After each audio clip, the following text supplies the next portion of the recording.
Question numéro 26. Voici le programme qui a permis la construction de la figure ci-dessous. Celle-ci donc. Certaines étapes ont été effacées. Réécris-les.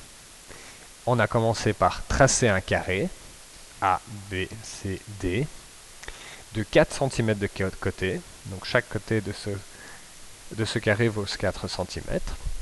Ensuite, c'est à vous de le déterminer.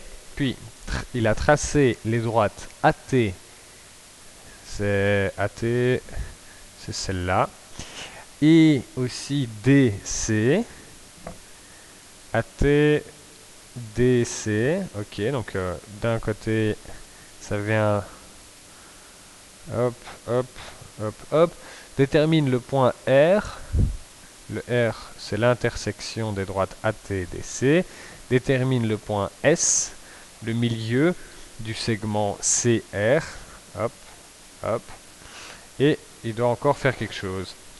Ok, on recommence. Trace le carré ABCD. Tac, tac, tac, tac. Pas de problème. Et juste après, on trace la droite AT et DC. DC, c'est facile à tracer. Par contre, AT, c'est pas facile à tracer. Pourquoi? Parce que AT passe exactement ici, et d'ailleurs on le voit sur la construction du graphe, il passe en plein milieu de CB. Donc, qu'est-ce qu'il faut faire? Il faut trouver T tel que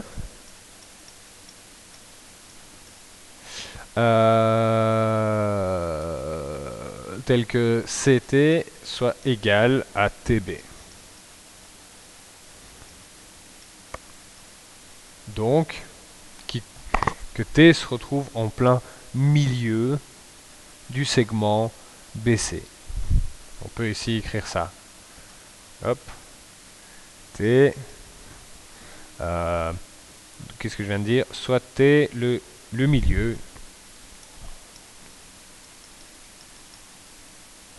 du segment TB. Voilà.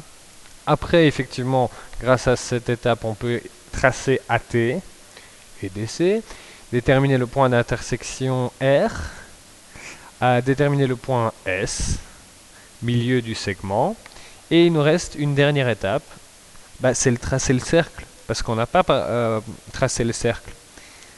Or, il est là.